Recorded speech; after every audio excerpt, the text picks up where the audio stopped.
BFM TV face à face. Apolline de Malherbe. Il est 8h32 et vous êtes bien sur RMC et BFM TV. Bonjour Michel-Édouard Leclerc. Bonjour, comment allez-vous? Tous mes vœux? Écoutez, merci beaucoup. Mes vœux également pour vous et puis surtout des vœux aussi pour que ça baisse enfin les prix. Est-ce qu'on peut l'espérer pour 2024? Ouais, Bruno Le Maire va pouvoir le dire. Et cette fois-ci, il aura raison. Et cette fois-ci, il aura raison. Alors bien sûr, ça dépend du résultat des grandes négociations que nous avons tous les distributeurs en parlent, il y a des noms qui circulent, des résistances, il faut fighter pas mal. Mais oui, je pense qu'on va ramener l'inflation alimentaire qui était de 21% sur 2 ans, on va le ramener dans la moyenne d'inflation en France. Et je pense que pour l'année qui vient, on n'aura pas plus de 3%, entre 2,5 et 3% sur ces produits qui avaient flambé. Donc ce serait une belle victoire. Il y aura des poches de baisse, il y a des endroits où ça va baisser, parce que les cours des matières premières ont baissé. Mais dans l'ensemble, les industriels ont compris quand même qu'ils avaient fait une belle connerie en voulant tout prendre la mise en 2 ans, en 3 ans depuis le Covid. Et donc, ils sont devenus plus raisonnables. Alors, les industriels sont devenus plus raisonnables. On a l'impression, en vous entendant, que cette inflation, elle était due uniquement à eux. Non, ce serait injuste de dire ça. En tout cas, qu'ils ont voulu en profiter, quoi. Ce serait injuste de ne présenter ça que de manière un peu manichéenne. Tout le monde a eu des hausses de coûts. Tout le monde a eu des factures à la hausse. Ce que je trouve, c'est que tout le monde est parti très tard pour les renégocier. Parce que si chacun avait fait son boulot dès le début de l'inflation, s'il n'y avait pas eu un déni d'inflation, on aurait pu moins impacter les consommateurs. On aurait pu se battre, fighter comme vous dites. On aurait pu se battre plus tôt. Exactement. Et puis la deuxième chose, c'est que quand on est une grande multinationale, on peut étaler les hausses. Après tout, les investissements, ça s'amortit sur 10 ans, sur 12 ans, sur 15 ans. Là, on est allé taper les Français, je trouve, de manière honteuse. Et c'est ce qui fait que sur vos plateaux, je bouillonnais, je trouvais... C'est un truc tout simple. Hein. Pour moi, je suis dans un magasin. Si un salarié, si un collaborateur, si un chef de caisse, un chef de rayon n'est pas capable d'expliquer pourquoi on augmente le prix des pâtes de 40%, hein, vous vous rappelez la hausse, ou l'huile de tournesol de 38%, ben, forcément, ça casse la confiance, ça casse la consommation, ça casse la croissance. Et on a fait ça. Le système a autorisé ça, les parlementaires ont autorisé ça, les politiques ont autorisé ça. Donc maintenant, s'il vous plaît, finissons ce cycle et repartons sur une relation plus confiante avec les consommateurs. Alors finissons ce cycle, et vous le dites d'ailleurs, c'était à la fois dans les rayons, mais aussi dans les couloirs de l'Assemblée, en quelque sorte, c'est-à-dire qu'il a fallu se battre politiquement, comme vous dites. Mais d'abord, je voudrais quand même comprendre, vous avez dit qu'on allait revenir enfin à quelque chose de raisonnable. On peut espérer 2,5 à 3% d'inflation sur les produits alimentaires cette année, j'ai bien compris. Alimentaire et de consommation courante, hein. On tout, parle autant tout ce qui est le panier... un hypermarché. Voilà, ouais. Mais ça ne veut pas dire pour autant que les prix vont baisser. Alors, il y en a qui vont baisser. Ils vont juste moins monter. La plupart vont juste moins monter. Mais il va y avoir quand même des baisses. Vous avez évoqué des poches de baisse. Des poches de baisse. Lesquelles? Parce qu'il y a plusieurs endroits où ça se négocie, où ça s'achète. C'est pas tout en France. Par exemple, tout ce qu'on appelle le grand import. Toute cette zone Indo-Pacifique où, on reviendra là-dessus, vous en avez parlé avec un écologiste il n'y a pas longtemps, Jean Covici. Dans le cadre d'une politique de relocalisation, il va falloir probablement changer ça. Mais aujourd'hui, les jouets, le textile viennent de là-bas. Or, le prix des containers, toutes choses par ailleurs étant égales, le prix des conteneurs a été divisé par 4, par 5. Donc là, on va avoir des baisses sur les productions de cette ère-là, de cette zone géographique. Ensuite, il y a des marchés qui se sont retournés. Le marché des céréales s'est retourné. Le marché des cafés s'est retourné. Donc, normalement, même en application de la loi française, pour ceux qui se négocient en France, on va avoir des baisses sur des farines, sur des pizzas, sur les pâtes. On va avoir des Voilà un des rayon où baisses ça va franchement baisser. Ça va franchement, je ne sais pas de combien, mais ça va baisser. D'accord ? Après, il y a le rapport de force avec... industriels et distributeurs pour tout ce qui est les grandes multinationales. Il y en a qui ont pris des 20% l'année dernière, il y en a qui ont pris des 30%. Donc cette année, on leur demande de revenir en arrière. C'est ce qui fait que vous entendez ici ou là des noms qui sont cités. On va y venir. Michel-Édouard Leclerc, d'abord, est-ce que vous continuez à vendre du Pepsi? Je continue à vendre du Pepsi. Je ne désespère pas de gagner notre bataille de négociation. Mais il faut Attendez, vous quand dire... je dis Pepsi, il faut bien expliquer les choses. Carrefour a décidé de ne plus vendre tous les produits autour de PepsiCo, c'est-à-dire non seulement Pepsi, mais aussi tous les produits dérivés, parce qu'ils estiment que Pepsi demande des prix beaucoup trop élevés. Ils leur demandent à eux, mais pas à vous ? Si, mais on va y arriver. Alors, il faut vous dire que... Si, mais vous estimez en tout cas pas que ce soit le chantage qui vous fasse gagner le rapport de force. Vous n'en avez pas besoin. Je ne vais pas faire ma sainte ni touche. On l'a fait, ça, dans les années précédentes. On se souvient de votre guerre avec Ricard, par exemple. Avec Ricard, autrefois avec Coca-Cola, etc. En fait, il y a rarement, je trouve... Je ne dis pas ça pour tirer dans le dos de Carrefour ou de ceux qui le font. Je trouve que on s'en sort jamais bien, ni l'un ni l'autre, ni le distributeur, ni l'industriel. En l'occurrence, cette année... Enfin, ils en ont fait vraiment de la com, c'est-à-dire que dans les rayons de Carrefour, c'est pas juste que vous n'avez plus de Pepsi, c'est qu'à la place où vous aviez du Pepsi, vous avez un petit panonceau avec marqué « Nous avons refusé sciemment de vendre du Pepsi parce qu'ils vous demandaient trop cher ». Donc en gros, on vous prend à témoin, vous consommateurs, vous qui poussez votre caddie dans le rayon, pour vous dire voilà ce qu'ils vous demandent et nous n'accepterons pas. Oui, en l'occurrence, ça m'arrange bien que ce soit d'autres qui jouent le méchant. Pour une fois, ça ne sera pas moi le méchant, ce ne sera pas Leclerc le méchant. Non, on sent bien que vous vous répartissez un peu les rôles. Mais enfin, cette année, visiblement, vous êtes du côté des gentils. Voilà, ou en tout cas des moins méchants. Alors, si vous voulez bien, on va en profiter. Non, mais la différence, c'est que Leclerc est le seul distributeur en 2023 à avoir fait de la croissance en volume. C'est-à-dire que... Ça n'était pas la déconsommation dont parlaient certains de vos concurrents. Leclerc a cartonné parce qu'avec notre politique de prix, on a eu 1 million de consommateurs supplémentaires. Donc nous avons des arguments pour dire aux fournisseurs, vous voyez, vous aviez déconné, là, avec des prix moins chers, vous pouvez, vous aussi, refaire du chiffre d'affaires, de la croissance.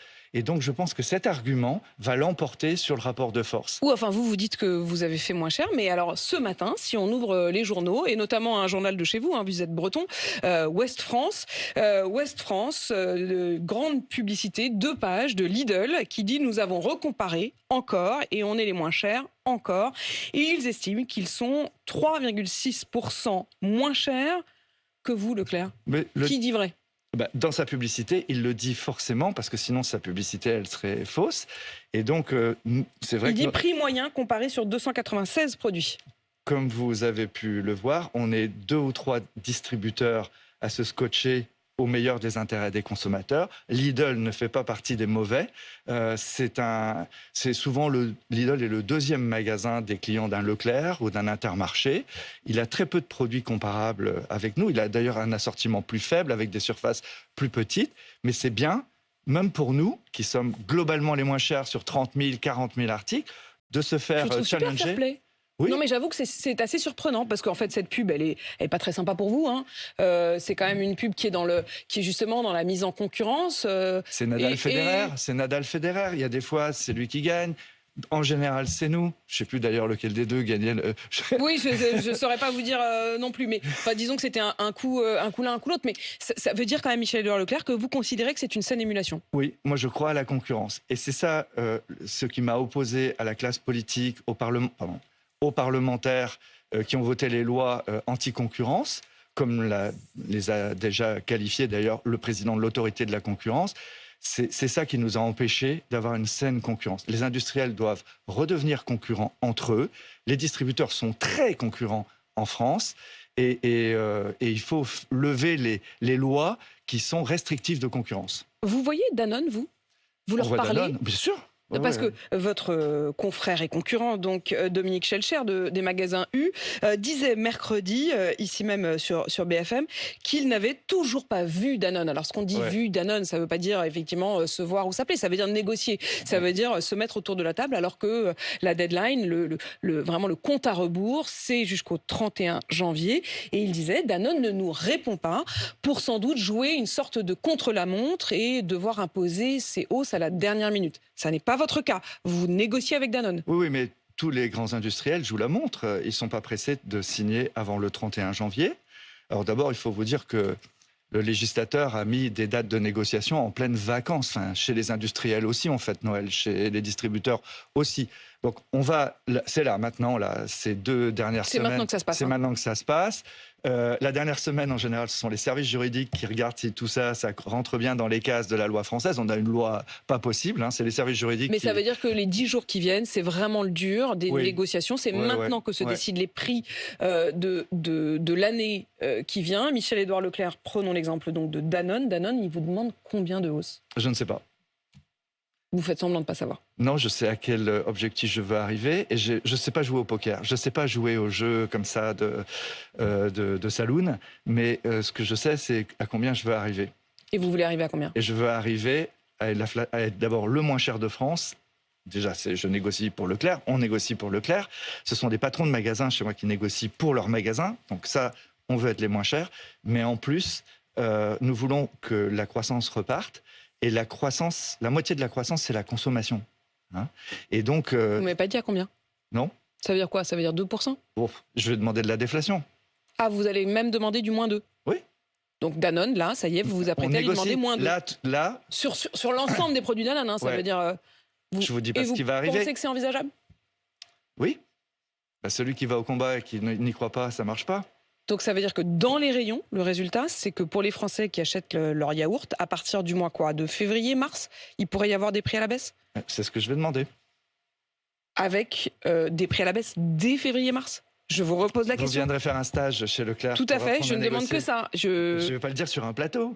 Je ne vais pas aller dire à Carrefour combien je demande. Je ne vais pas aller dire à Thierry Cotillard. J'ai deviné. Mais Michel-Édouard Leclerc, ça veut quand même dire qu'effectivement, il y aura une répercussion pour le consommateur. Je vous repose la question du timing. Oui. Est-ce qu'on peut espérer que la différence, que les baisses de prix soient visibles sur l'étiquette dès février? Aux premiers achats. Les contrats, une fois signés, ça ne marche que pour les achats qui suivent. On est d'accord. Et donc, ça veut dire quoi? Ça veut dire le jour où le camion arrive pour livrer, c'est quoi? C'est février-mars? Oui. Février-mars, et puis jusqu'à l'été. Donc vous allez écouler les stocks au prix d'avant. Oui. Mais enfin, dans les produits frais, ça s'écoule vite. Et ensuite, dès les premiers stocks de l'année d'après, on est bon. Oui. Donc on peut espérer effectivement qu'au moins ces produits-là, ils baissent. Quels sont les autres grands distributeurs, grands industriels sur lesquels vous espérez pouvoir passer à des prix négatifs? Tout ce qui est non alimentaire, le papier est reparti à la baisse, le plastique est reparti à la baisse, c'est moins clair mais quand même. Tout ce qui est donc jouet, ce qui est textile est à la baisse, les blancs sont à la baisse, là, février, mars. Les jouets de l'année prochaine, je les sens à la baisse, sauf s'il y a un autre conflit dans le monde, hein, mais on va les acheter au premier trimestre. Cette guerre au Yémen, je fais quand même une petite parenthèse, mais enfin, vous avez parlé tout à l'heure de ces grands containers. On sait qu'une grande partie d'entre eux, de ces méga navires, passent par la mer Rouge et ensuite par le canal de Suez. Oui. Un navire français a été pris pour cible la semaine dernière par le Yémen, qui est allié de l'Iran. Est-ce que ça peut avoir des conséquences malgré tout? Est-ce que c'est une source d'inquiétude en tout cas pour vous? Les transporteurs ont commencé à annoncer à leurs actionnaires qu'ils seront obligés d'augmenter le prix des conteneurs. Donc il faut en tenir compte. Vous savez, ce n'est pas dans un seul sens. Hein. Nous, on approvisionne à partir du Havre, à partir de la Normandie, on approvisionne les centres Leclerc de la Réunion. Système U, ça doit être la même chose aussi. Donc il passe aussi dans l'autre sens, ça que vous voulez dire. Voilà. Hein. Alors après, il faut quand même qu'ils n'en profitent pas comme pendant le Covid. C'est-à-dire que c'est vrai que c'est plus long de passer par l'Afrique du Sud, mais du coup, ils ne payent pas de droits aussi pour passer le canal de Suez. Donc c'est pas du simple au double. Et puis c'est pas du simple au double, parce qu'en plus, quand on est en Afrique du Sud, on tire un trait pratiquement droit pour aller vers Madagascar et la Réunion. Donc on remonte pas non plus. C'est pas un si grand détour. Ceci dit, les assurances, ça va coûter plus cher, ça je reconnais. Et puis, je ne sais pas combien de temps ça va durer. Ouais. Michel-Édouard Leclerc, il y a donc les grands industriels et il y a les PME. Pour les PME, d'ailleurs, votre date butoir est un peu plus tôt. Si on reste encore un peu sur les très gros industriels, est-ce qu'il y a certaines marques, malgré tout, où vous vous dites à un moment, on va peut-être les boycotter, c'est-à-dire on va peut-être quand même les laisser tomber? Est-ce que vous pourriez aller jusque-là?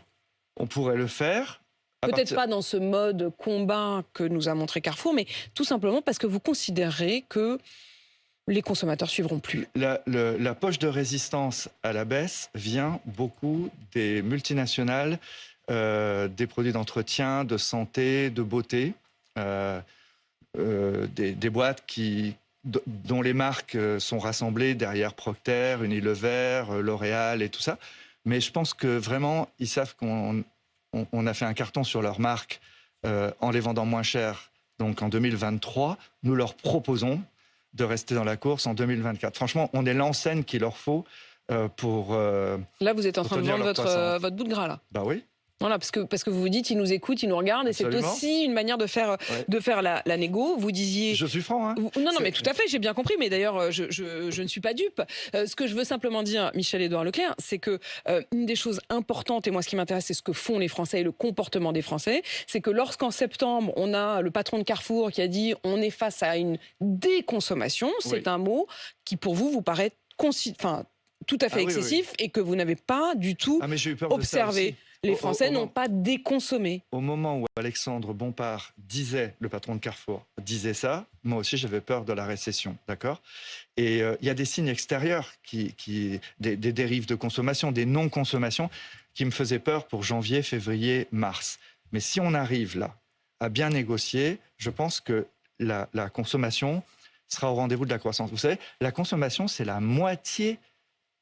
La valeur de la consommation en France, c'est la moitié du PIB français. Donc vous estimez que de ce point de vue-là, vous avez un rôle politique. On a un rôle politique. La consommation, c'est politique. La consommation, c'est politique. C'est ce que n'ont pas compris au Parlement tous ces députés qui ont voulu scotcher les distributeurs, théoriquement pour faire plaisir aux agriculteurs. Dans la réalité, ils étaient aussi à la main des lobbies, de l'agroalimentaire et tout ça.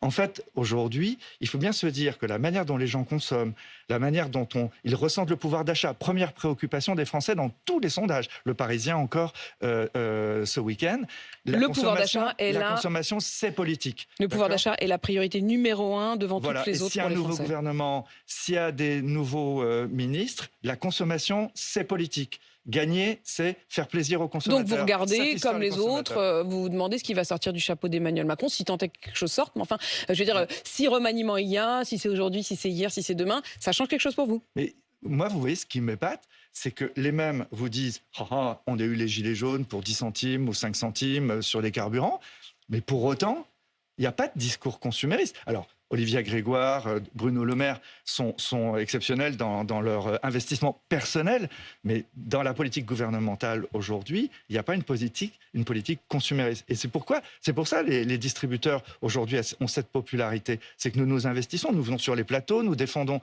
l'acte de consommation. Alors évidemment, la consommation va devoir changer demain pour l'écologie, pour être plus vertueuse, etc. Mais ça tire la croissance. L'économie française a besoin des distributeurs et les distributeurs aujourd'hui sont prêts à jouer le jeu. Et pour les PME, je le disais, ça s'arrête pour le coup dans 8 jours. Oui. Donc vous avez déjà, j'imagine, ça y est, les prix, tout est arrêté. Les PME françaises, les biscuiteries, les charcuteries, est-ce que les prix, là encore, sont à la baisse ? Ouais, les PME sont beaucoup plus raisonnables parce que d'abord, à partir du moment où les grandes marques nationales ont pris trop de prix, ont été trop chers. Les PME, finalement, ont préféré vendre moins cher. Leurs demandes ne sont pas déraisonnables, elles sont transparentes. Les PME françaises sont transparentes, contrairement aux grandes entreprises internationales. Et donc, aujourd'hui, que ce soit pour les valeurs agricoles qui sont protégées, que ce soit pour la hausse des coûts agricoles dont on doit tenir compte, ou que ce soit pour les PME, on joue la carte française, la préférence française. Là-dessus, pas de contestation. Et la réduflation, c'est-à-dire qu'on nous a parlé de la shrinkflation, qui était donc cette idée que vous mettez moins de produits, moins de chips dans le paquet de chips. Hein. En gros, ça, on a fini par bien comprendre. Ça, c'était les industriels. C'était les industriels. Hein. C'était pas vous. Enfin, vous les mettiez dans les rayons, mais c'était pas vous. En revanche, on parle désormais d'une réduflation, c'est-à-dire que, en fait, au lieu de faire des paquets avec 10 Kiri ou 10 Babybel, on va en mettre 8, on va l'assumer, ça sera marqué sur l'étiquette, parce que les gens veulent payer un peu moins chaque semaine, donc ils préfèrent acheter 3 Babybel, 4 Babybel, plutôt que de devoir acheter la boîte directement de 10. Est-ce que ça, vous le voyez? Est-ce que ça, vous l'encouragez? Alors, c'est assez marginal. C'est un sujet dont tout le monde parle, mais par rapport à la... Acheter en petite quantité. Ouais. Par rapport à la profusion de ce qu'on vend, c'est que dalle. Hein. Après, ce qui est bizarre, c'est le gouvernement a pondu un projet d'arrêté où c'est le distributeur qui doit dire ou dénoncer le changement de conditionnement de l'industriel. Mettre des étiquettes dans les rayons pour dire moi, attention, ici il y a de la ouais. shrinkflation. Enfin, on n'est plus dans l'épicerie à mettre des ardoises. Aujourd'hui, c'est des étiquettes électroniques, donc ça lit des codes barres et ça nous facilite pas le travail. On va le faire. Vous n'appréciez pas du tout cette demande qui vous a été faite? Non, mais c'est de la com. En fait, c'est à l'industriel d'assumer la responsabilité de ses conditionnements, point barre. Mais par contre, je trouve que la transparence est nécessaire. Les industriels doivent dire... Qu'ils le disent, mais pas à vous de devoir dire avec une grosse flèche ici... C'est à l'industriel de le faire. Est-ce qu'il acceptera de jouer le jeu? Oui, je pense, oui, parce qu'il assume. Kiri assume le changement des 2 grammes en moins de son Kiri. Là. Il a changé sa recette. Vous estimez en tout cas que ce n'est pas quelque chose qui vous concerne, enfin que vous n'en êtes que le dépositaire. Mais vous savez... vous êtes quand même complice. La shrinkflation, la réducflation, elle se fait partout, quoi. Et moi, ça me fait assez rire quand je vois mes amis, même journalistes, qui ne se rendent pas compte que pendant l'été, ils mettent moins de pages dans leurs journaux, dans les Libé, dans les Mondes, etc. Et ils ne changent pas le prix.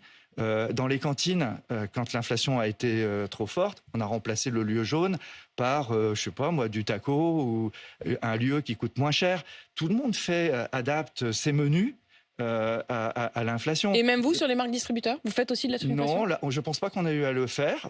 On va dire, pour être sûr, c'est très marginal. J'en ai pas connaissance. Donc, mais par contre, vous voyez, si l'industriel, si la cantine dans ses menus, si le restaurant dans ses menus disent clairement les choses, il n'y a pas de problème. L'important, c'est la transparence. Merci Michel-Édouard Leclerc d'être venu nous donner ces grandes tendances aussi pour 2024. Si on vous écoute bien, on comprend qu'on pourrait espérer 2,5 à 3% d'inflation sur les grands produits de consommation et peut-être même des rayons en baisse, comme Danone, si j'ai bien compris, dont vous espérez pouvoir tordre le bras.